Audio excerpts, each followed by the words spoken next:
6장 심리치료 훈련과 결혼.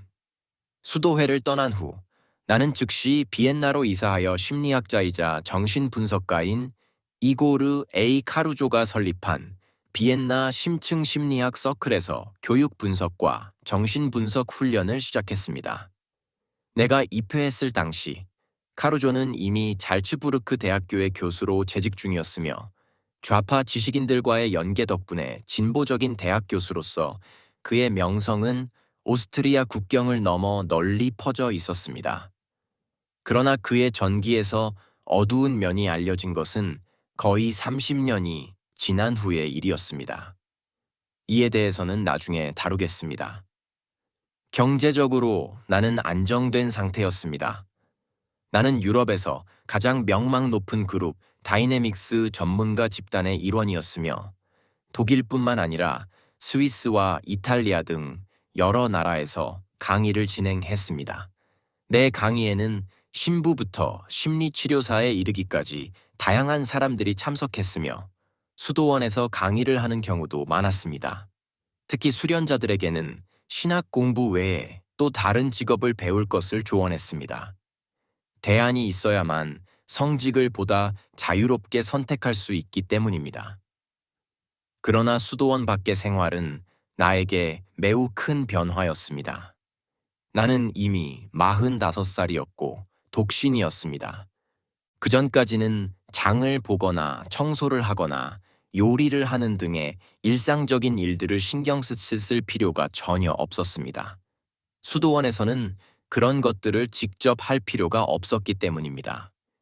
비엔나에 처음 정착했을 때 치즈 가게에 들어가 100g이나 500g이 어느 정도의 양인지조차 전혀 알지 못했던 기억이 납니다.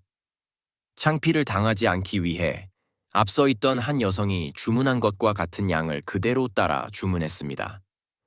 그녀가 산 치즈 조각의 크기가 나에게도 적당해 보였기 때문입니다. 얼마 후 나는 첫 번째 아내인 헤르타를 만났습니다. 그녀는 나보다 6살 어린 사회복지사이자 심리치료사였습니다. 당시 그녀는 비엔나의 한 수도원에서 수녀로 생활하고 있었습니다. 우리는 자주 만났고 친구가 되었으며 결국 그녀도 수도원을 떠났습니다. 나에게 결혼이 다음 단계라는 것은 분명했지만 확신이 서지는 않았습니다. 한편으로는 동반자를 원했지만 다른 한편으로는 이제 막 경험한 독립적인 생활이 마음에 들었습니다. 게다가 나 같은 사람과 결혼하는 것이 한 여성에게 쉽지 않을 것이라는 생각도 들었습니다. 나는 수도사로서 지난 수십 년을 오직 남성들 사이에서만 생활했으며 여성과의 관계에 대한 경험이 전혀 없었습니다. 그래서 나는 결혼을 결정하기 위해 어떤 신호를 기다리기로 했습니다. 결국 미국 감옥에서 탈출했을 때도 이러한 방식이 효과적이었습니다. 당시 나는 정신분석가로서의 교육을 마친 후 남아프리카 공화국으로 돌아가 그곳에서 일하고 정착할 계획이었습니다. 따라서 헤르타에게 결혼을 제안하되 나중에 남아프리카 공화국으로 함께 가는 것을 조건으로 삼기로 결정했습니다. 그녀가 이를 받아들인다면 그것이 결혼을 위한 좋은 신호가 될 것이라 생각했습니다. 헤르타는 곧장 나와 함께 가겠다고 했습니다. 그러나 나는 그녀가 그렇게 쉽게 동의할 것이라고 예상하지 못했습니다. 남자는 여자를 갈망합니다. 왜냐하면 남자로서 여자가 없으면 완전하지 않기 때문입니다. 마찬가지로 여자는 남자를 갈망합니다. 왜냐하면 여자로서 남자가 없으면 완전하지 않기 때문입니다. 본질적으로 남성과 여성은 서로에게 연결되어 있습니다.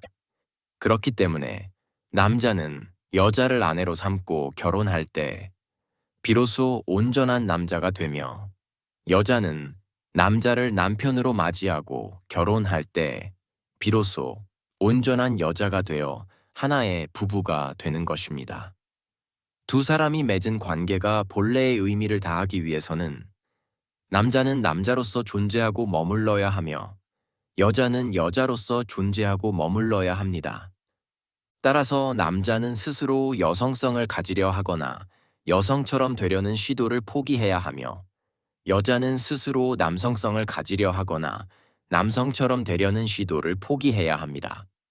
부부관계에서 남자는 남자로 있을 때만이 여자에게 의미가 있으며, 여자는 여자로 있을 때만이 남자에게 의미가 있기 때문입니다. 만약 남자가 여성적인 특성을 스스로 개발하여 자신의 내면의 여성성을 담는다면 그는 여자를 필요로 하지 않을 것입니다.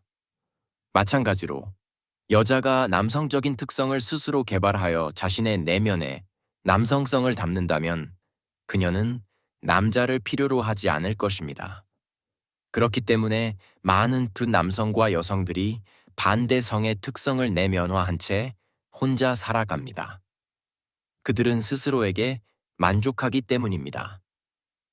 이처럼 남녀 간의 사랑의 질서는 우선적으로 남자가 여성으로서의 여자를 원하고 여자가 남성으로서의 남자를 원하는 것에서 시작됩니다. 따라서 부부관계에서 남자나 여자가 다른 이유로 상대를 원한다면, 예를 들어 단순한 즐거움이나 경제적 안정 때문이거나 상대가 부유하거나 가난해서 혹은 학식이 있거나 단순한 사람이어서 또는 종교적 배경이 다르거나 상대를 지배하거나 보호하고 싶어서 더 나은 사람으로 만들고 싶거나 구원하고 싶어서 혹은 단순히 자녀의 부모가 되어주기를 바라서 관계를 맺는다면 그 관계의 기초는 모래 위에 세워진 것이며 이미 그 속에는 관계를 좀먹는 벌레가 들어가 있는 것입니다. 남녀 관계에서 사랑의 질서가 유지되기 위해서는 서로가 동등한 존재로서 인정되어야 합니다. 상대를 부모처럼 대하며 권위를 행사하려 하거나 혹은 자녀처럼 순종하려는 태도는 관계를 제한하고 위협하게 됩니다. 남자나 여자가 상대방에게 부모처럼 권위를 행사하려 한다면 이는 동등한 존재인 상대에게 부모가 자녀에게 가지는 권리를 부여하는 것과 같습니다. 이러한 관계에서 상대는 종종 부담을 느끼고 그 압박을 피하고자 관계 밖에서 위안을 찾게 됩니다. 그러나 남녀 간의 특별한 유대감은 보다 깊은 의미에서 보면 끊을 수 없는 결속은 그들의 사랑이 완성될 때 형성됩니다. 오직 그 사랑의 완성이 남자와 여자를 하나의 부부로 만들며 부부를 부모로 변화시킵니다. 단순히 영적인 사랑이나 관계를 공식적으로 인정하는 것만으로는 충분하지 않습니다. 사랑이 완성될 때 육체가 정신보다 우월함이 드러나며 동시에 그것의 진실성과 깊이가 나타납니다. 때때로 육체를 정신보다 열등하게 여기려는 시도가 있습니다. 본능, 필요, 욕망, 사랑에 의해 이루어지는 것이 이성과 도덕적 의지가 요구하는 것보다 낮은 차원의 것이라고 여겨지기도 합니다. 그러나 본능은 이성과 도덕이 한계에 다다라 포기할 때 오히려 그 지혜와 힘을 드러냅니다. 이는 본능을 통해 더 높은 차원의 정신과 더 깊은 의미가 작용하기 때문이며, 이러한 힘 앞에서 우리의 이성과 도덕적 의지는 어려움에 직면하면 뒷걸음질 치거나 도망치게 됩니다. 성경의 아름다운 표현대로 사랑이 완성되면 남자는 부모를 떠나 아내에게 속하게 되고 둘은 한 몸이 됩니다. 이는 여자에게도 동일하게 적용됩니다. 이러한 과정은 영혼의 차원에서도 일어나며 그것이 작용할 때 현실적인 경험으로 다가옵니다. 그로 인해 형성된 결속은 깨뜨릴 수도 되돌릴 수도 없습니다. 설령 그것을 거스르려 해도 말입니다. 어떤 사람들은 이혼 후 새로운 관계를 맺으면 이와 반대되는 사실이 증명된다고 주장할 수도 있습니다. 그러나 두 번째 관계는 첫 번째 관계와는 다른 방식으로 작용합니다. 새로운 남자와 여자는 상대의 첫 번째 배우자와의 결속을 느낍니다. 이는 두 번째 관계를 맺은 남자와 여자가 첫 번째 배우자와의 관계에서 가졌던 것과 같은 확신으로 새로운 상대를 완전히 자신의 남편이나 아내로 받아들이기를 주저하는 모습에서 드러납니다. 그들은 두 번째 관계가 첫 번째 관계에 대한 일종의 빚과 같다고 느낍니다. 이는 첫 번째 배우자가 사망했을 경우에도 마찬가지입니다. 사실상 우리는 자신의 죽음을 통해서만 첫 번째 배우자와의 완전한 이별을 맞이하게 됩니다. 따라서 두 번째 관계가 온전히 성립되기 위해서는 이전 배우자와의 결속을 인정하고 존중해야 하며 새로운 배우자 역시 자신이 이전 관계보다 우선될 수 없음을 이해해야 합니다. 그러나 첫 번째 관계에서 형성된 근원적인 결속과 같은 관계는 두 번째 관계에서 허락되지 않습니다. 이러한 이유로 두 번째 관계가 끝날 때, 첫 번째 관계가 끝날 때보다 빚이나 책임감이 덜하게 느껴지는 경우가 많습니다. 결혼한 지 1년 반이 지났을 때 나는 로마로부터 한 통의 편지를 받았습니다. 그것은 혼인을 허가한다는 교황청의 승인서였습니다. 이상한 일이었습니다. 나는 결혼을 허가해달라고 요청한 적이 없었기 때문입니다. 아내와 나는 그 후에도 1년 동안 비엔나에 머물렀으며 나는 정신분석 수련 과정을 마무리하기 위해 모든 시험을 치렀습니다. 또한 그 시기에는 이미 프로이트의 전집을 모두 읽었으며 저항과 투사를 다루는데 능숙해져 있었습니다. 이는 훗날 가족 치료 분야에서 중요한 역할을 하게 될 내 작업에 크게 도움이 되었습니다. 정신분석 과정의 공식적인 인정까지는 단지 20시간의 교육 분석이 남아 있었고 나는 이를 앞으로 몇 개월 안에 마칠 계획이었습니다. 그 무렵 나는 오스트리아 국경과 잘츠부르크 근처에 위치한 베르히테스 가데너 렌트 지역의 작은 마을 아인링에 집을 한 채 구입했습니다. 그 마을의 인구는 약 6,500명에 불과했습니다. 이사한 후 나는 잘츠부르크 심층 심리학 서클에 가입하게 되었으며 그곳은 이고르 A. 카루조 교수가 이끌고 있었습니다. 그의 뛰어난 명성 덕분에 이는 좋은 선택처럼 보였습니다. 또한 이는 비엔나 심층 심리학 서클에서 쌓은 나의 학문적 배경을 논리적으로 확장하는 과정이기도 했습니다. 당시 비엔나 서클 역시 카루조가 창립한 곳이었기 때문에 이러한 연결은 내가 목표로 하는 정신분석가로서의 자격을 얻는데 필수적인 요소였습니다. 그 시절 카루조는 정신분석계에서 가장 존경받는 인물 중 한 사람이었으며 많은 사람들로부터 구루처럼 추앙받았습니다. 그러나 그는 확고한 신념을 가진 국가사회주의자들과의 친밀한 관계를 유지하면서도 마르크스와 헤겔의 사상에 기반을 둔 프랑크푸르트 학파의 사회철학을 비판하는 이중적인 모습을 보였습니다.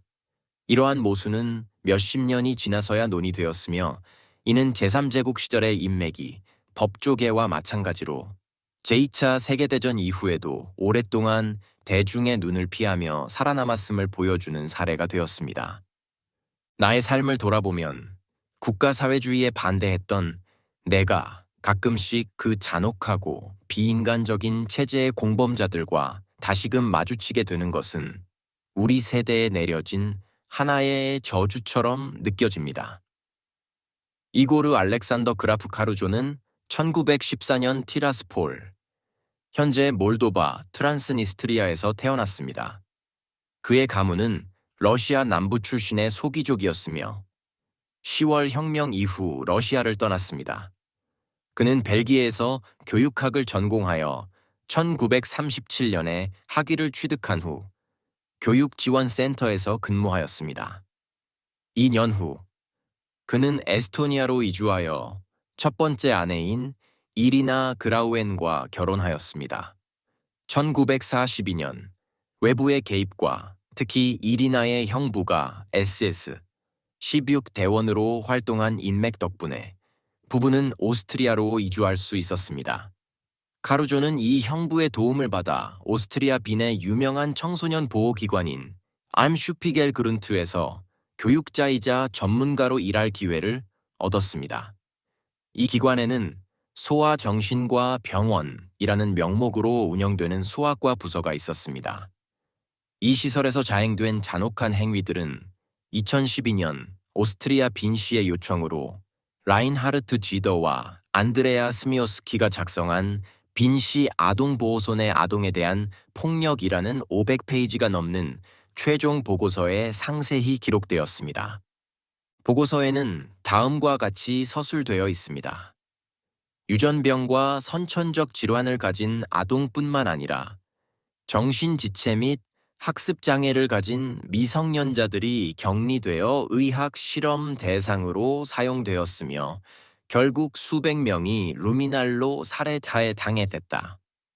루미날은 바르비투르 산염 계열의 약물로 간질 치료제이자 진정제로 사용됩니다. 1940년 라이프치히 도에젠 정신병원에서 처음 개발된 루미날 프로그램은 원래 어린이 안락사에만 사용되었습니다.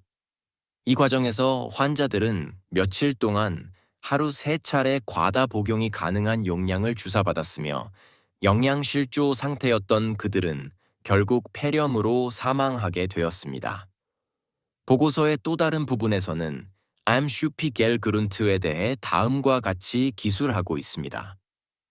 이 안락사 프로그램은 유전병을 가진 연가와 어린이, 간질 환자, 그리고 정신과 의사들에 의해 정신박약으로 진단받은 아동들을 대상으로 시행되었습니다.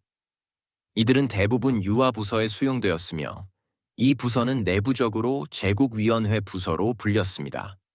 그 결과 암슈피겔그룬트에 등록된 789명의 어린이 중 대다수가 살해당했습니다.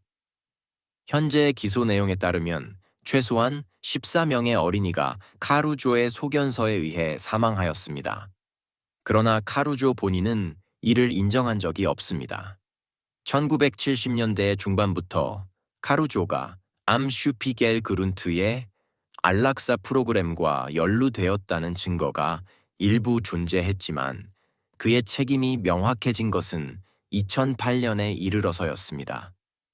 과학사가이자 정신분석가인 에벨리네 리스트는 오스트리아 빈 시립 및 국립기록보관소에서 카루조의 소견서를 연구하였으며 그 결과를 발표하였습니다.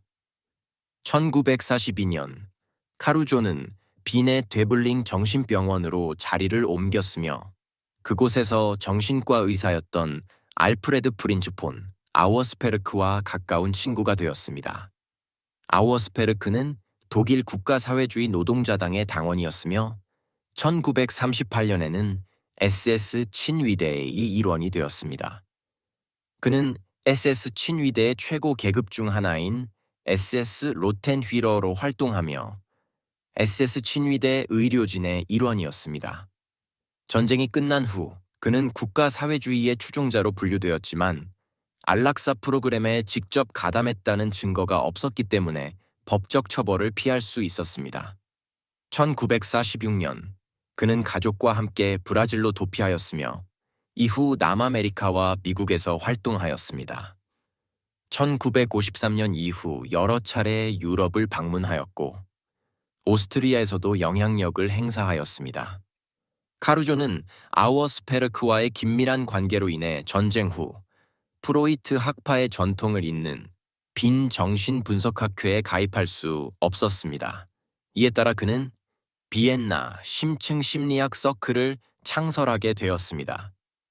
카루조가 사회적 명성을 얻을 수 있었던 것은 그의 두 번째 아내인 마리아 마이어 군트호프 덕분이었습니다.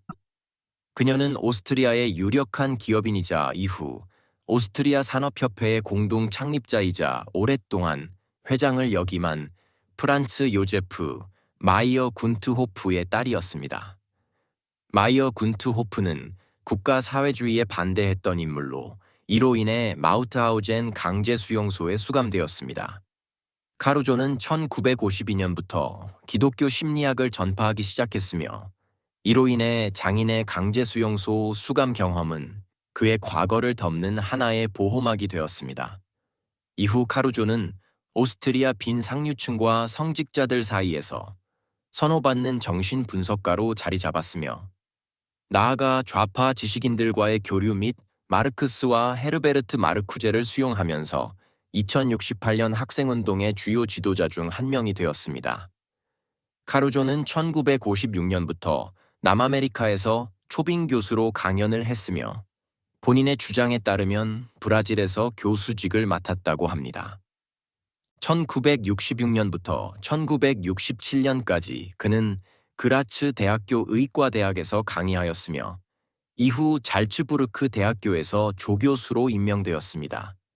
그는 진보적인 대학 교수이자 정신분석가로 스스로를 내세웠습니다. 그는 베를린 자유대학교에서 초청을 받은 후 1972년 당시 오스트리아 최초의 여성 과학부 장관이었던 헤르타 피른베르크에 의해 임상, 심리학 및 사회심리학 교수로 임명되었습니다. 이는 그가 정식 교수 자격을 갖추지 못한 상태에서 공채 절차 없이 이루어진 임명이었습니다. 당시 카루조는 오스트리아에서 정신분석을 강의하는 유일한 교수였습니다. 그의 임명은 더욱 놀라운 일이었습니다. 그는 심리학 학위를 보유하고 있지 않았으며 교육학 전공이 전부였습니다. 그는 비엔나의 교수이자 정신분석 교육학의 창시자인 아우구스트 아이호른 및 독일의 정신과 의사이자 비르츠부르크 심리치료 및 의학심리학 연구소의 창립자인 빅토르 에밀 폰 갭자텔과 함께 정신분석 수련을 마쳤다고 주장했지만 이를 입증할 만한 자료는 존재하지 않습니다. 카루조는 잘츠부르크 심층심리학 및 정신신체의학 연구 서클을 창립하였으며 이후 잘츠부르크 심층심리학 서클로 명칭을 변경하였습니다. 이 서클의 운영진 중에는 게르하르트 하러가 포함되어 있었습니다. 그는 1971년부터 잘츠부르크 대학교 법학부의 법정 정신의학 교수를 역임하였습니다. 하러는 고등학교 시절부터 국가사회주의 독일 학생연맹에 가입했으며 이후 국가사회주의 독일 대학생연맹에서도 활동하였습니다. 그는 1935년 2월 당시 오스트리아에서 불법 조직이었던 SS 및 SS 이스탄다르테 8구에 가입하였습니다. 이 조직에는 1934년 7월 25일 오스트리아 총리 엥겔베르트 돌푸스를 암살한 범인 중 한 명인 오토 플라네타도 속해 있었습니다. 플라네타는 총리 암살 6일 후 처형되었습니다. 1940년부터 하러는 독일 국가사회주의 노동자당의 당원이었으며 오스트리아 빈 대학교에서 SS 학술 연구회의 일원으로 유전학 및 우생학을 연구하였습니다. 전쟁 기간 동안 그는 카루조의 친구였던 알프레드 폰 아워스페르크의 신경학 및 신경외과 부서에서 군 병원 보조의사로 활동하였습니다. 또한 그는 아워스페르크와 가까웠던 하인리히 그로스와도 긴밀한 관계를 유지하였습니다. 하인리히 그로스는 암 슈피겔 그룬트에서 안락사 프로그램에 참여하여 어린이들을 살해한 의사로 이후 오스트리아에서 가장 영향력 있는 법정 정신과 의사로 활동하였습니다.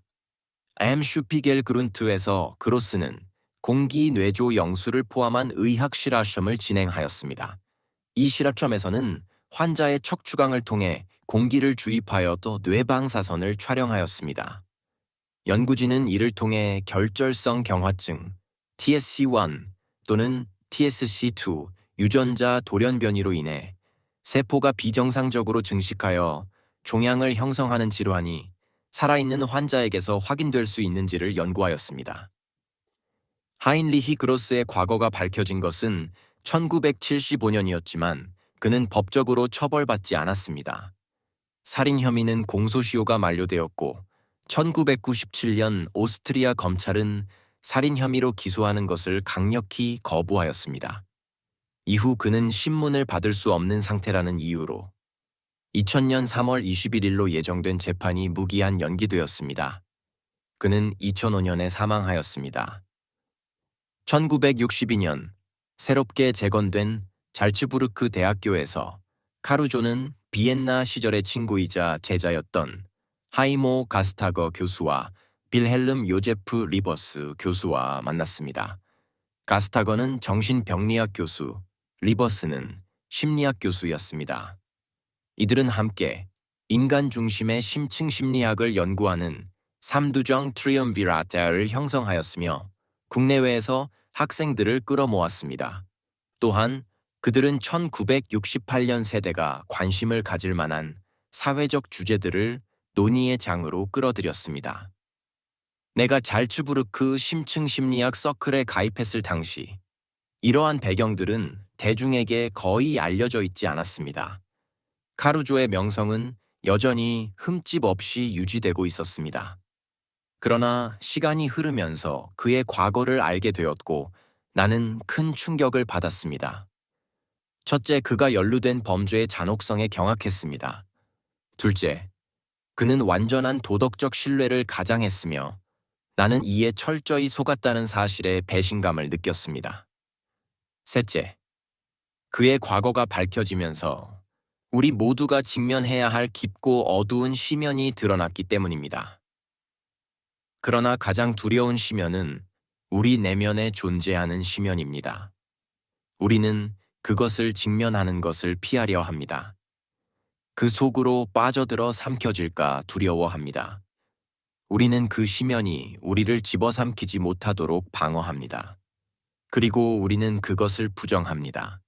마치 그런 것이 존재하지 않는 것처럼 말입니다. 우리는 그것을 부정하는 방법으로 선행을 베풀고 우정을 나누며 사랑을 표현합니다. 하지만 그 깊은 시면은 여전히 우리 내면에 남아 있습니다. 그러나 이 모든 것 뒤에는 우리 내면의 시면이 불길하게 도사리고 있습니다. 우리는 그것을 두려워하기 때문에 때로는 마치 존재하지 않는 것처럼 살아갑니다. 하지만 분명한 것은 우리 안에 선한 면이 이 내면의 시면이 가진 강한 끌림과 영향력에 맞서 방어하려 한다는 사실입니다. 결국 이 시면은 우리에게 어떤 영향을 미치는 것일까요? 그것이 없다면 우리가 삶을 위해 헌신하고 이를 지속시킬 결정적인 힘을 가질 수 있을까요? 우리는 왜 하나님의 사랑을 간절히 구하면서도 동시에 그분의 시면을 두려워하지 않을까요? 예를 들어 지옥을 생각해 봅시다. 그것보다 더 깊은 시면을 상상할 수 있을까요? 왜 우리는 내면의 상상 속에서도 그리고 외부 세계에서도 시면에 매혹되는 것일까요? 그것은 하나님의 시면일까요? 아니면 우리의 시면일까요? 하나님에 대한 두려움이 곧 우리 자신의 두려움일까요? 그러나 우리 내면의 시면은 하나의 축복입니다. 우리는 그것을 두려워하기 때문에 더욱 신중해지고 그것이 우리를 추락으로부터 보호해 줍니다. 그것은 우리가 사랑하고 봉사하는 모든 곳에서 우리를 따라다니며 경계를 늦추지 않도록 만듭니다. 우리가 그 시면 위로 높이 올라갈수록 그것은 더욱 강하게 우리를 끌어당깁니다. 그러므로 우리는 시면과 가까이 있으면서도 그것을 인식하고 살아가는 것이 더 나은 길입니다. 내가 잘츠부르크 심층 심리학 서클에서 활동하던 중 한 차례 강연을 해달라는 요청을 받았습니다. 얼마 전 우연히 아서 야노프가 1970년에 발표한 원초적 외침이라는 책을 읽었습니다. 나는 그의 치료법에 깊이 매료되었고 이를 그룹 다이내믹스 작업에 효과적으로 도입하였습니다. 아서 야노프는 1924년 미국 로스앤젤레스에서 태어나 심리학 박사 학위를 취득하였으며 1960년대 후반까지는 프로이트 학파의 전통을 따르는 개인 심리치료사로 활동하였습니다. 이후 그는 자신만의 방법을 개발하여 원초 치료, 프라이멀 테라피를 창간하였습니다. 야노프는 인간이 유아기 초기의 외상 경험과 이에 따른 원초적 고통 때문에 정신적 질환뿐만 아니라 신체적 질환까지도 겪게 된다고 보았습니다. 그의 주장에 따르면 이러한 심리 생리적 연결을 인식하고 그로 인해 발생하는 깊은 감정을 충분히 경험할 때에만 지속적인 행동 변화가 이루어질 수 있습니다. 따라서 쇼핑 중독, 약물 중독, 알코올 중독, 폭식증 및 도박 중독과 같은 강박적 행동은 어린 시절의 외상을 억누르는 역할을 합니다. 원초 치료에서는 내면 깊이 자리 잡은 원초적 고통과 외상이 의식 속으로 다시 불러들여지며 방어 기제가 극복됩니다. 그렇게 함으로써 자신의 본질에 충실하고 건강한 삶을 살아갈 수 있는 길이 열리는 것입니다. 원초 치료의 집중 단계는 하루 최대 3시간씩 진행되며 일반적으로 약 3주간 지속됩니다. 이후에는 주당 최대 3번의 세션이 이어집니다. 치료는 방음 시설이 갖춰지고 쿠션으로 덮인 창문 없는 공간에서 이루어지며 참가자들은 개별적으로 혹은 소규모 그룹으로 매트 위에 누워 진행합니다. 치료 과정에서 환자는 과거의 기억을 시간 순서대로 되짚으며 당시의 사건을 이야기합니다. 억압되었던 트라우마가 의식 속으로 떠오르고 원초적 체험으로서 신체적으로 다시 경험됩니다. 이러한 고통스러운 감정들은 소리치기, 울기, 거친 호흡과 같은 방식으로 더욱 강하게 표출됩니다. 이는 훗날 오쇼라는 이름으로 불리게 된 인도 출신의 바그완 슈리 라주니쉬가 채택한 기법이기도 합니다. 야노프의 치료법을 경험한 유명한 인물들 중에는 1980년 뉴욕에서 암살된 전 비틀즈 멤버 존 레논과 그의 아내 요코 오노가 있습니다. 1970년 그들은 원초적 외침을 읽고 와서 야노프와 접촉하였습니다.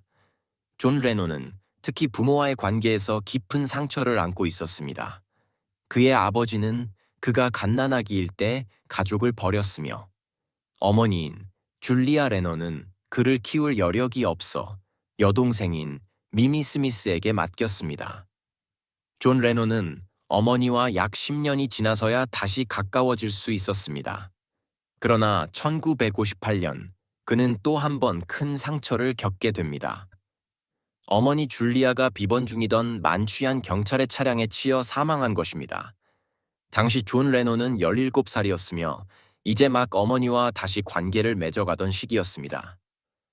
아서 야노프와의 원초 치료 후 존 레논은 1970년 앨범 존 레논 플라스틱 오노 밴드에 수록된 마도라는 곡을 발표하였습니다.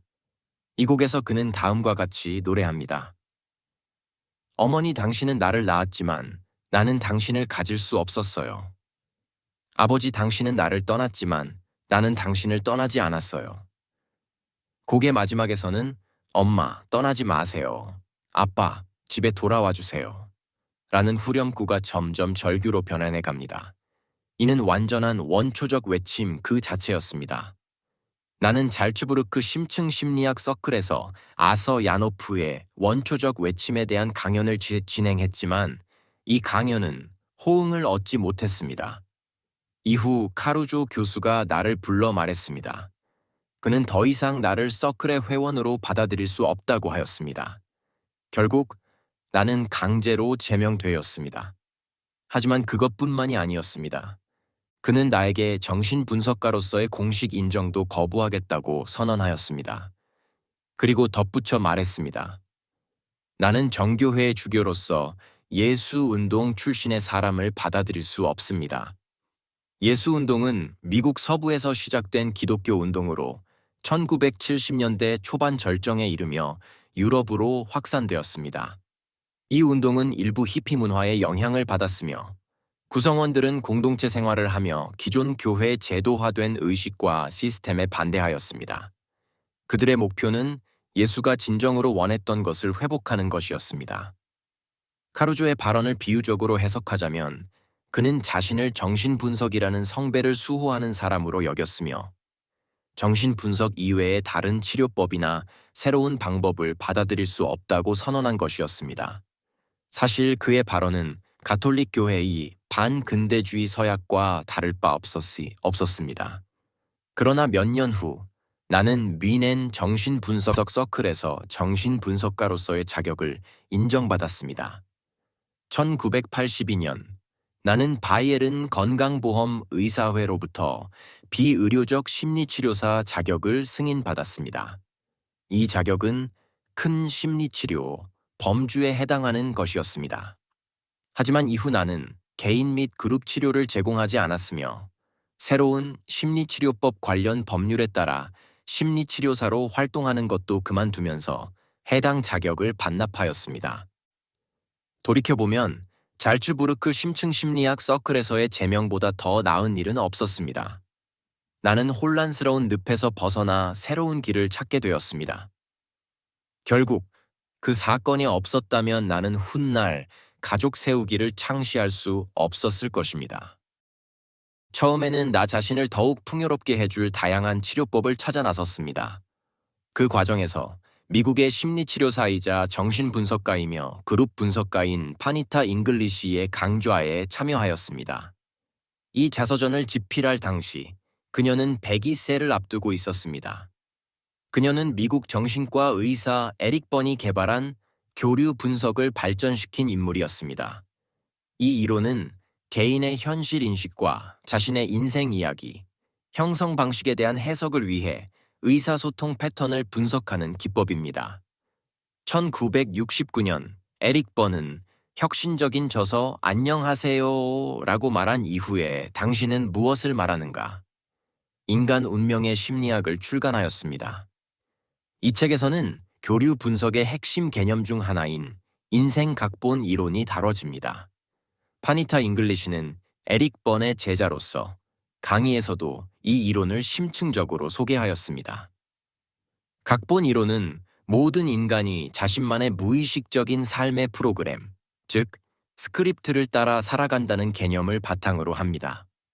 이 스크립트는 어린 시절에 형성되어 이후 모든 대인관계에서 반복적인 행동 패턴으로 자리 잡습니다. 에릭 번은 어린 시절 부모로부터 받은 부정적인 지시나 메시지가 이러한 각본 형성에 중요한 역할을 한다고 보았습니다. 이 이론에 따르면 각본은 5세 이전 유아기와 최근 2년간 성인이 접한 이야기, 동화, 소설, 노래 등을 통해 형성됩니다. 개인이 어린 시절 강하게 끌렸던 이야기들은 서로 연결되어 결국 삶의 중요한 방향을 결정하는 핵심 메시지로 자리 잡게 됩니다. 에릭 번은 이러한 무의식적 패턴을 인식하는 것이 인생 각본에서 벗어나는 방법이라고 주장하며 이를 위한 다양한 해결책을 제시하였습니다. 나는 그룹 다이내믹스 프로그램에서도 각본 이론을 적용하였고 그 결과 탁월한 해결책을 발견하는 데 도움이 되었습니다. 하지만 시간이 흐르면서 이 치료법이 나에게 부담스럽게 다가왔습니다. 그 이론이 다루는 영역이 너무 방대하여 감당하기 어려웠고 결국 당시에 나는 각본 이론을 포기하였습니다. 하지만 이후 훗날 가족 세우기를 통해 다시금 인생 각본 이론을 활용하게 되었습니다. 1974년 나는 로스앤젤레스로 떠나 아서 야노프스를 직접 만나 원초 치료 수련 과정을 받기로 하였습니다. 아내 헤르타와 함께 5개월간 매일 여러 시간 동안 야노프 센터에서 훈련을 받았습니다. 이후 나는 덴버에서 그의 제자 중 한 명과 함께 추가로 4개월간 훈련을 연장하며 심화 교육을 받았습니다.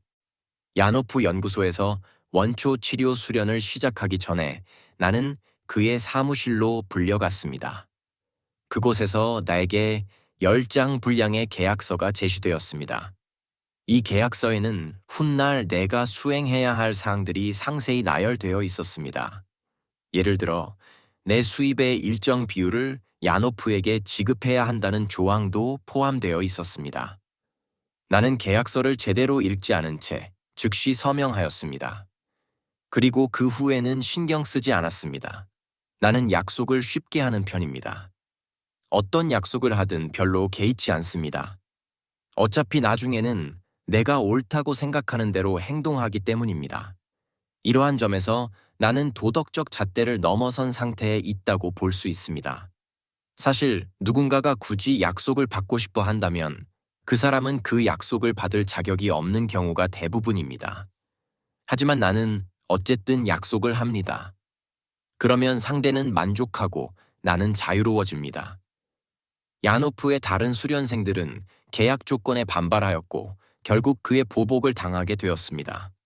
하지만 나에게 그는 그럴 필요가 없었습니다. 나는 기꺼이 서명하였고 그는 그 사실에 만족했기 때문입니다. 그러나 나는 원초 치료가 진정한 해방 효과를 가지려면 그 과정에서 표출되는 감정이 본질적인 것이어야 한다는 사실을 깨달았습니다. 하지만 일정한 훈련을 거치면 누구나 그러한 감정 상태에 들어갈 수 있습니다. 이 경우 치료가 의도하는 효과와는 정반대의 결과를 초래하게 됩니다. 왜냐하면 이는 결국 유년 시절과의 작별을 방해하기 때문입니다. 야노프와 함께 지내면서 나는 치료 과정에서 나타나는 많은 반응들이 연극에 불과하다는 사실을 알게 되었습니다. 예를 들어, 세미나 참가자가 생일을 맞이하면 케이크를 받게 되는데, 이때 반드시 울어야 하는 분위기가 조성되었습니다. 이는 어린 시절 받지 못했던 관심과 애정을 이제야 받았다는 이유 때문이었습니다. 한 번은 한 참가자가 케이크를 받는 모습을 지켜보았습니다. 그녀는 전문 치료사였으며 눈물 어린 감동적인 반응을 보였습니다. 나중에 나는 그녀에게 물었습니다. 당신의 반응은 진짜가 아니었죠? 연기한 것 아닙니까? 그러자 그녀는 맞아요. 하지만 여기서는 그렇게 행동해야 하거든요. 라고 대답했습니다. 그곳에서의 눈물은 내면적 성장과는 아무런 관련이 없는 일종의 행동 코드에 불과했습니다. 나는 원초 치료에서 많은 것을 배웠으며 그것이 내게 중요한 경험이었습니다. 하지만 시간이 지나면서 이 치료법이 막다른 길로 이어질 수 있음을 깨달았습니다. 치료가 퇴행 상태에서 벗어나지 못한 채 그곳에 갇혀버릴 위험이 있었습니다. 치료 과정에서 표출된 감정들은 대체로 극적이었지만 실제로는 깊은 힘을 지니지 못했습니다. 나는 이러한 감정들을 2차적 감정이라고 명명하였으며 이에 반해 본질적인 감정을 1차적 감정이라고 불렀습니다. 많은 감정들은 예를 들어 아버지의 죽음, 어머니를 잃은 경험, 어머니와의 이른 이별, 자식의 죽음, 남녀 간의 사랑과 같은 실제 사건과 깊이 연결되어 있습니다. 이러한 감정들은 진정성이 있습니다. 이 감정을 느끼는 사람은 눈을 뜬 채로 그것을 경험합니다. 우리는 이러한 감정을 목격하면서도 자신을 잃지 않은 채 그 감정에 동참할 수 있습니다. 오히려 우리는 그러한 감정과 함께할 때 더욱 풍요로움을 느끼고 인간적인 깊이를 더해갑니다. 나는 이러한 감정들을 1차적 감정이라고 부릅니다. 이러한 감정이 드러날 때 위로하거나 외부에서 개입할 필요가 없습니다. 누군가 개입하려 하면 오히려 방해가 될 뿐입니다. 1차적 감정 속에서 개인은 온전히 자기 자신에게 집중하며 내면에서 힘을 얻습니다. 여기서 중요한 점이 또 하나 있습니다. 1차적 감정을 경험한 후에는 행동할 수 있습니다. 무엇을 해야 하는지가 명확해집니다. 1차적 감정은 행동으로 이어지는 힘을 제공합니다. 반면 2차적 감정은 다릅니다. 이 감정은 본래의 감정을 회피하는 역할을 하며 인간을 약하게 만듭니다. 또한 행동의 대체물과도 같습니다. 행동하는 대신 주변 사람들은 무언가를 해야 할 것 같은 압박을 느끼지만 정작 그들의 노력은 헛된 것으로 끝납니다. 2차적 감정 속에 있는 사람들은 자신을 위로하거나 돌보려는 사람들에게 당신도 아무것도 할 수 없다는 메시지를 보냅니다. 왜 그럴까요? 만약 주변 사람이 문제를 해결해 준다면 결국 그들도 스스로 행동해야 하기 때문입니다. 그렇기에 2차적 감정은 해결을 거부하는 역할을 합니다. 문제를 유지하는 데 쓰이는 감정이라고도 할 수 있습니다. 따라서 이런 감정이 표출될 때 직접적으로 문제를 해결하려 해서는 안 됩니다. 오히려 관심을 다른 곳으로 돌리는 것이 효과적입니다. 예를 들면 농담을 하거나 잠시 자리를 피하는 것이 하나의 방법이 될 수 있습니다. 잠시 자리를 떠난 후 돌아오면 대개 극적인 감정 상태는 사라져 있습니다. 2차적 감정은 다른 사람이 있을 때만 유지되기 때문입니다. 관객이 없으면 감정은 지속될 이유가 없습니다. 무엇보다 중요한 것은 그 감정에 빠진 사람이 눈을 뜨고 무언가를 주의 깊게 바라볼 수 있도록 유도하는 것입니다. 눈을 뜨고 바라보는 순간 2차적 감정은 더 이상 지속될 수 없습니다. 흥미로운 점은 2차적 감정 뒤에 숨겨진 진짜 감정이 종종 정반대의 감정이라는 것입니다. 예를 들어 누군가 흐느끼며 울다가 눈을 뜨는 순간 갑자기 웃음을 터뜨리는 경우가 있습니다. 또한 2차적 감정보다 한 단계 위에 있는 감정이 존재합니다. 나는 이를 초월적 감정, 메타 이모션이라고 부릅니다. 이 감정들은 순수한 힘 자체입니다. 여기에 속하는 감정으로는 용기, 평온, 기쁨, 지혜 같은 것들이 있습니다. 지혜 또한 하나의 감정입니다. 지혜로운 사람은 어떤 것이 작동하는지 또는 작동하지 않는지를 알고 있습니다. 그렇기 때문에 지혜롭다고 할 수 있습니다. 그가 다른 사람들보다 더 많은 것을 아는 것이 아닙니다. 하지만 무엇이 효과적인지를 알고 있습니다. 독일로 돌아온 후 나는 우리 집의 지하실을 원초 치료 공간으로 개조하였습니다. 그 공간은 방음 처리가 되어 있었으며 짙은 붉은 가죽으로 내부를 덮었습니다.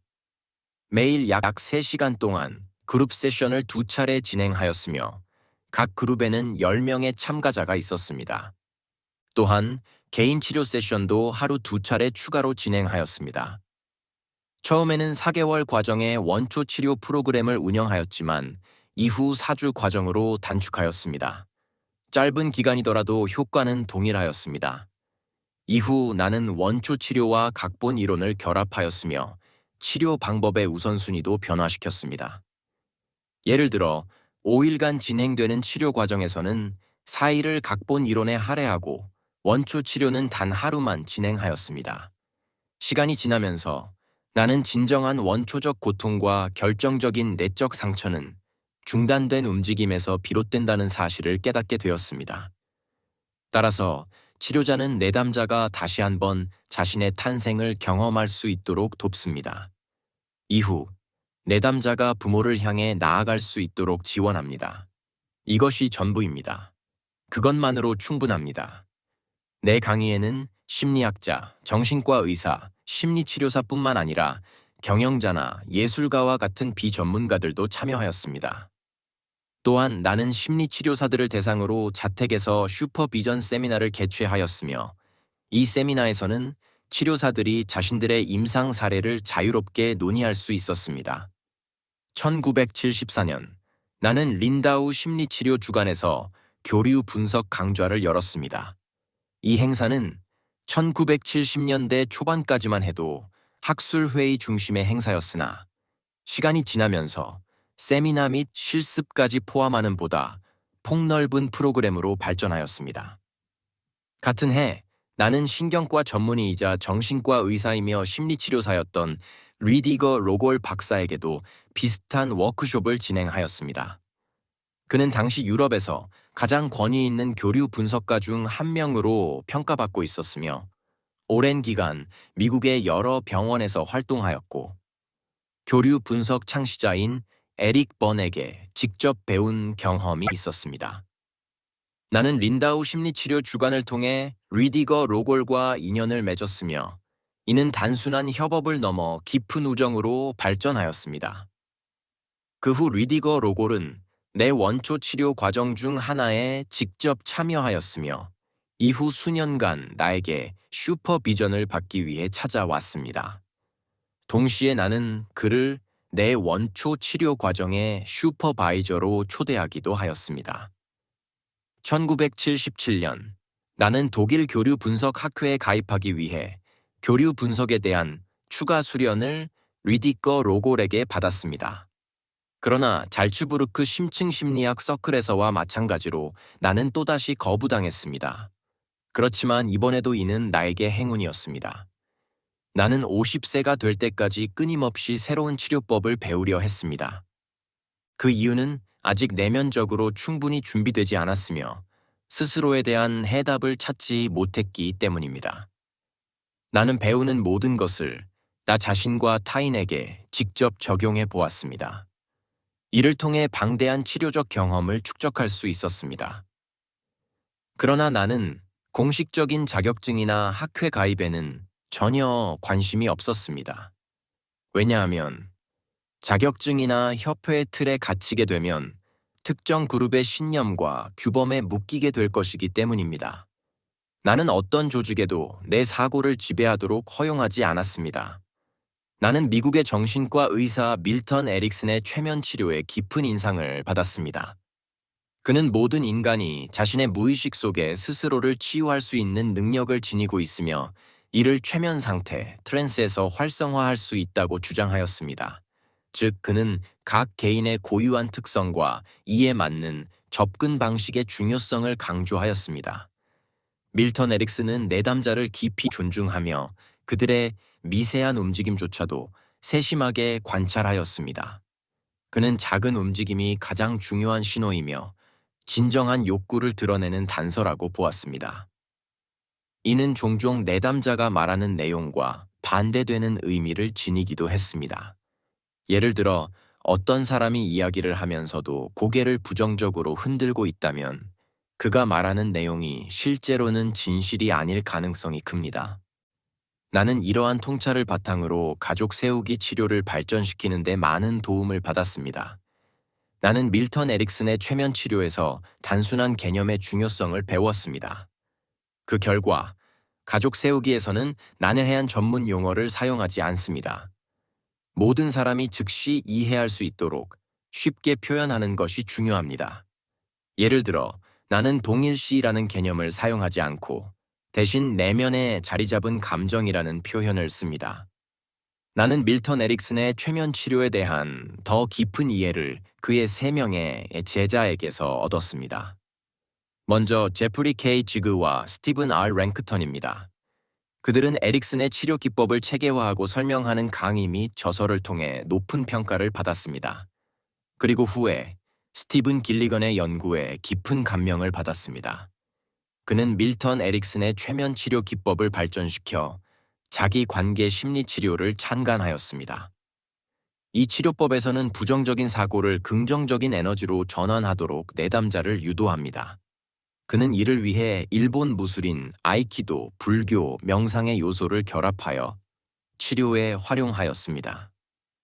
나는 최면 치료를 보완하기 위해 신경 언어 프로그래밍, NLP 교육을 추가로 수강하였습니다.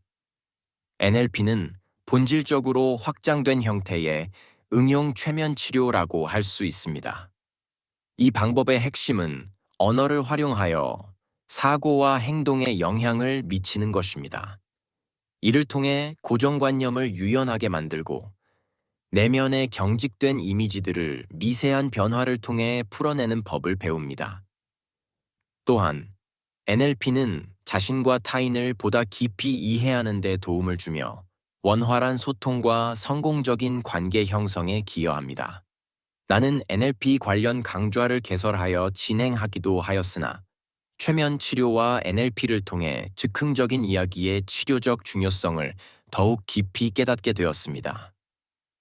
이야기는 존중과 신중함을 바탕으로 내담자가 긍정적인 변화를 받아들이도록 유도하는 강력한 도구입니다. 나는 이러한 이야기를 치료 과정에 도입하고 싶었지만 막상 적절한 이야기가 떠오르지 않았습니다.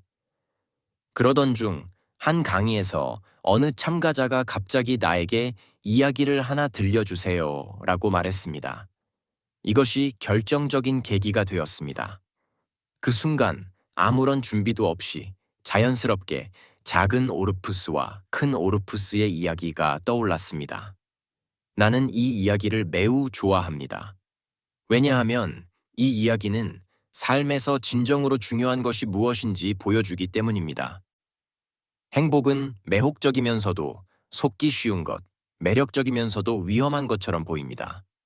왜냐하면 우리가 갈망하는 것이 때때로 불행을 초래하고 두려워하는 것이 오히려 행복을 가져다 줄 때가 있기 때문입니다. 때로는 우리가 불행을 더 안전하고 위대한 것처럼 여기며 그것을 붙잡으려 하기도 합니다. 혹은 불행을 순수함, 공로, 혹은 다가올 행복에 대한 보증처럼 여겨 받아들이기도 합니다.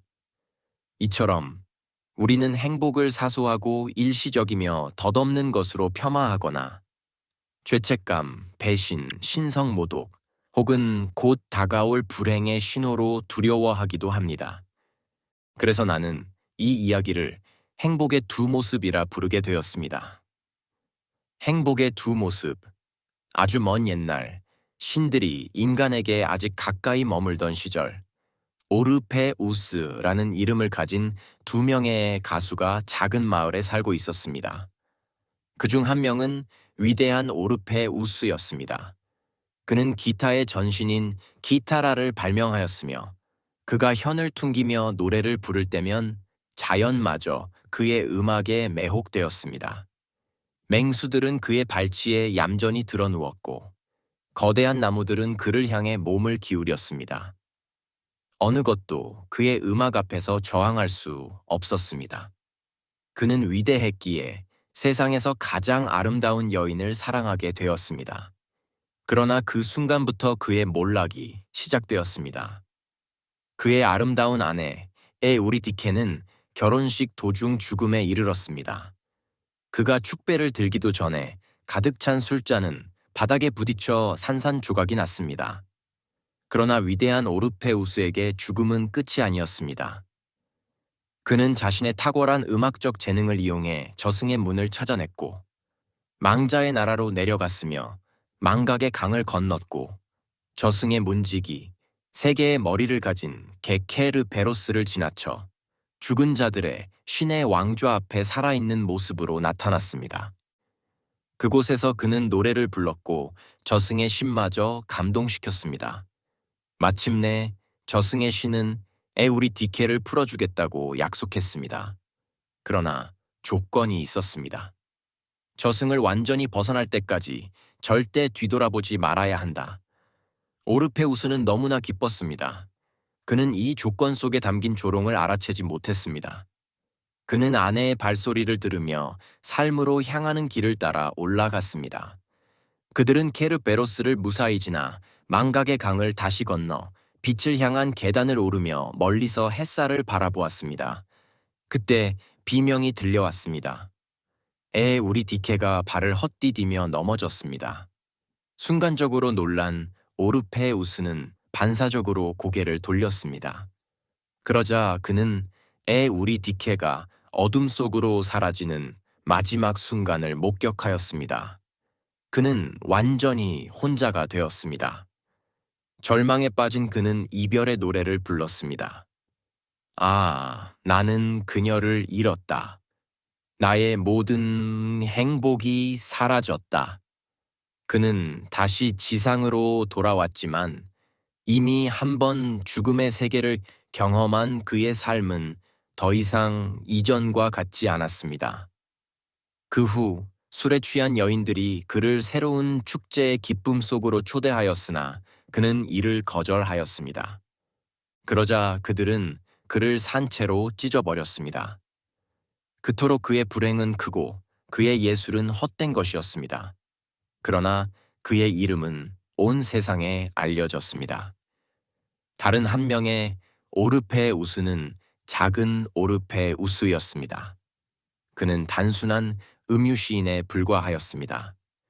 그는 작은 마을의 소박한 축제에서 연주하였으며 이름 없는 사람들을 위해 음악을 연주하며 작은 기쁨을 선사하였습니다. 그는 음악만으로 생계를 유지할 수 없었기에 평범한 직업을 배웠습니다. 그는 보통의 여인과 결혼하였고 평범한 자녀들을 낳았으며 때때로 작은 죄를 저지르기도 하였지만 결국 평범한 인간으로서 행복하게 살았습니다. 그는 오랜 세월을 살아 삶에 흡족한 채 늙어 죽었습니다. 그러나 그를 기억하는 사람은 아무도 없었습니다. 오직 나만이 그를 기억할 뿐입니다. 이 이야기를 들려준 후 내 안의 망설임은 완전히 사라졌습니다.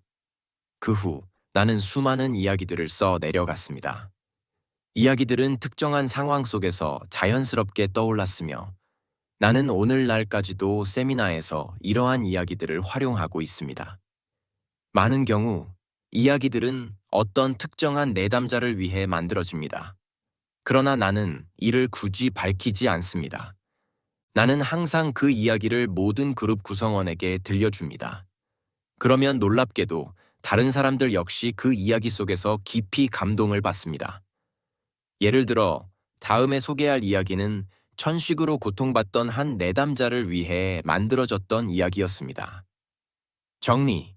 어떤 사람이 작은 집에서 살고 있었습니다. 시간이 흐르면서 그는 집 안 곳곳에 쓸모없는 물건들을 쌓아두었습니다. 그의 집에는 손님들이 들고 온 짐도 많았습니다. 그들은 떠날 때마다 몇 개의 가방을 남기고 갔습니다. 그렇게 떠난 지 오래된 사람들의 흔적이 여전히 그곳에 남아 있었습니다. 마치 그들이 아직도 그곳에 머물고 있는 것처럼 보였습니다. 그뿐만 아니라 집주인이 스스로 쌓아둔 것들도 남아 있었습니다. 그는 어떤 것도 버리거나 잃어버리고 싶지 않았습니다. 그의 기억은 부서진 것들에도 묶여 있었으며, 그렇기에 그것들을 치우지 못한 채 오히려 가장 좋은 공간을 차지하도록 내버려 두었습니다. 그러던 어느 날 그는 숨이 막힐 듯한 답답함을 느꼈습니다. 그제야 그는 집을 정리하기 시작했습니다. 먼저 책들을 정리하기 시작했습니다. 그는 스스로에게 물었습니다. 아직도 이 그림들을 감상하고 이론과 역사를 연구하고 싶은가? 이미 오래전에 읽었던 책들은 버려졌습니다. 그 순간 집 안으로 빛과 여유가 스며들었습니다. 다음으로 그는 자신의 것이 아닌 가방들을 열어보았습니다. 그 안에서 아직도 쓸 수 있는 것이 있는지 찾아보았습니다. 그는 몇 가지 소중한 것들만 골라 따로 두었습니다. 그리고 나머지는 모두 밖으로 내던졌습니다. 그는 오래된 잡동사니들을 깊은 구덩이에 던져 넣고 그 위를 흙으로 덮은 뒤 잔디를 심었습니다. 이 이야기와 직접적인 행동 지시의 차이는 분명합니다. 대부분의 경우 누군가가 직접적인 충고를 받으면 열등감을 느낍니다. 이때 그는 자신을 보호하기 위해 충고를 따르지 않거나 심지어 반대로 행동하기도 합니다. 그러나 이야기는 다릅니다. 이야기는 그 사람의 존엄성을 해치지 않으며 그 안에 담긴 조언은 자연스럽게 받아들여집니다. 그렇기에 이야기는 치유로 이어질 수 있습니다. 나는 프랭크 페럴리의 도발적 치료, 프로보커티브 테라피에 대해서도 연구하였습니다. 그는 사회복지학 및 정신의학 교수였으며 당위 치료를 통해 환자를 독특한 방식으로 치료했습니다. 그의 방법은 유머를 활용하여 내담자의 자기 파괴적 행동과 그를 마비시키는 사고방식을 직설적으로 보여주는 것이었습니다. 그러나 그는 절대 내담자를 모욕하거나 상처 주지 않았습니다. 그 결과 내담자는 스스로를 바라보며 웃을 수 있었고 변화할 자유를 얻게 되었습니다. 나는 또한 제이콥 레비 모레노의 심리극, 사이코드라마 과정에도 참여하였습니다. 그는 루마니아 부쿠레슈티에서 태어났으며 오랫동안 비엔나에서 활동한 후 1925년 미국으로 이주하였습니다. 심리극에서는 내담자가 자신의 감정적 주제를 연극처럼 직접 연기하며 표현합니다. 그룹의 도움과 치료자의 지도하에 자발성과 창의성이 활성화되며 이를 통해 고정된 역할 구조에서 벗어날 수 있도록 돕습니다. 1970년대에 들어서면서 가족 치료가 점점 더 중요한 분야로 자리 잡기 시작했습니다. 이 치료법은 훗날 내가 창시한 가족 세우기의 기반이 되었습니다. 1973년 이반 보에소에르메니 너지와 제럴딘 M. 스파크가 미국에서 보이지 않는 충성심, 세대 간 가족 치료에서의 상호성을 출간하였습니다. 이 책은 1982년에 독일어로 번역되었습니다. 이반 보에소에르메니 너지는 헝가리 부다페스트 출신으로 비엔나를 거쳐 미국으로 이주한 정신의학 교수였습니다. 그는 필라델피아에 위치한 동부 펜실베이아 심리치료연구소의 소장이었으며 이 기관은 미국에서 가장 큰 가족치료 교육기관으로 성장하였습니다. 그의 가장 중요한 혁신은 다세대 관점이었습니다. 그는 가족치료에서 단순히 두 세대인 부모와 자녀만을 다루는 것이 아니라 그 이상을 고려해야 한다고 주장하였습니다. 이것이 중요한 이유는 갈등 패턴과 관계의 반복을 방지하기 위함이었습니다. 그는 실증적 연구를 통해 조현병 정신분열증 환자의 치료 성공률이 가족 구성원이 함께 치료에 참여할 때 더 높아진다는 사실을 밝혀냈습니다. 나에게 특히 의미 있었던 인물은 미국의 심리치료사 버지니아 사티어였습니다. 그녀는 흔히 가족 치료의 어머니라고 불립니다. 이반 보에스웨르메니 너지와 마찬가지로 그녀 역시 여러 세대에 걸쳐 가족 전체를 치료에 포함시키는 접근 방식을 취했습니다. 그녀는 가족 내에서 형성되는 패턴과 문제들을 치료하기 위해 가족 전체를 하나의 시스템으로 바라보았습니다. 1959년 버지니아 사티어는 스탠퍼드 대학교가 위치한 팔로알토에 있는 유명한 정신연구소의 창립 멤버로 참여하였습니다. 그녀는 미국 최초의 가족 치료 교육 프로그램을 개설하였으며 이를 통해 가족 치료가 체계적으로 발전하는 데 결정적인 역할을 하였습니다. 버지니아 사티어의 뛰어난 업적 중 하나는 가족 조각 기법을 개발한 것입니다. 이 방법에서는 실제 가족 구성원들이 마치 인간 조각처럼 특정한 위치에 배치됩니다. 그들의 몸짓과 자세를 통해 가족 간의 관계가 드러나며 그 과정에서 감정과 생각들이 자연스럽게 표출됩니다. 이를 통해 내담자는 자신과 타인과의 관계가 가족 시스템 내에서 어떻게 형성되었는지, 그리고 그 관계를 결정짓는 숨겨진 구조와 과정이 무엇인지 깨닫게 됩니다. 또한 버지니아 사티어는 가족 재구성, 패밀리 리컨스트럭션이라는 기법을 개발하였습니다.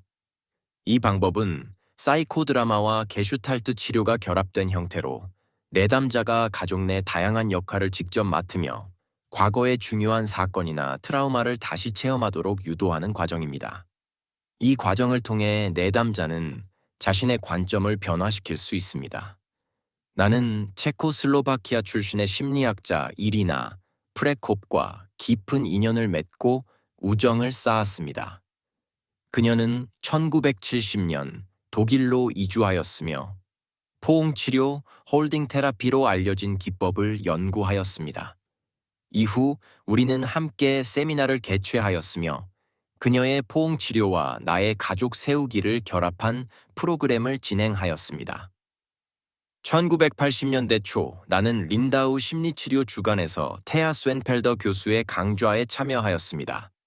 그녀는 함부르크 에펜도르프 대학병원의 정신과 및 소아청소년 정신과 책임자였으며 독일에서 최초로 소아청소년 정신과 교수직을 맡은 여성이었습니다.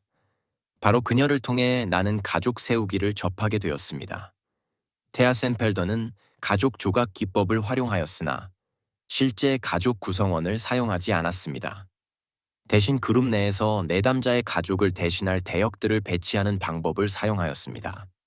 이러한 접근법에서 대표자로 선정된 사람들은 내담자의 가족 구성원을 대신하여 해당 역할을 수행합니다. 그녀의 강의에서 나는 한 조현병 정신분열증 환자의 아버지를 대표하는 역할을 맡게 되었습니다.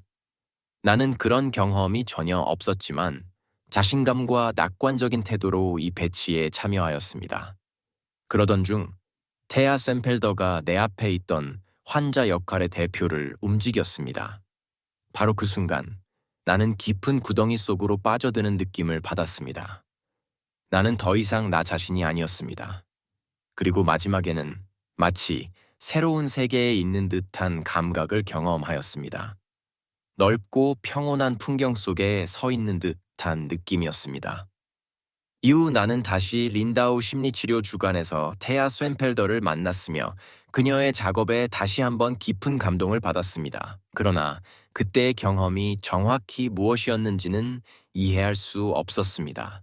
그리고 그녀 역시 이에 대해 어떤 설명도 하지 않았습니다.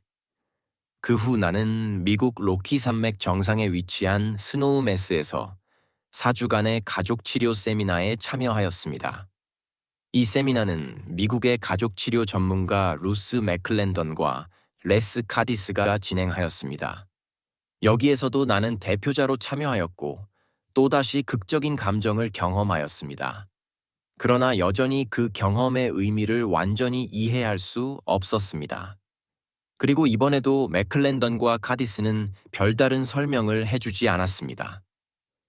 1년 후, 루스 맥클랜던과 레스 카디스는 독일을 방문하여 다가족 치료 과정을 진행하였습니다. 이 과정에서는 총 5가족의 부모와 자녀를 대상으로 5일간 치료가 이루어졌습니다. 하지만 이번에도 그들이 사용한 방법과 과정에 대한 명확한 이해는 얻지 못하였습니다. 나는 분명한 경험을 했지만 논리적으로 설명할 수는 없었습니다.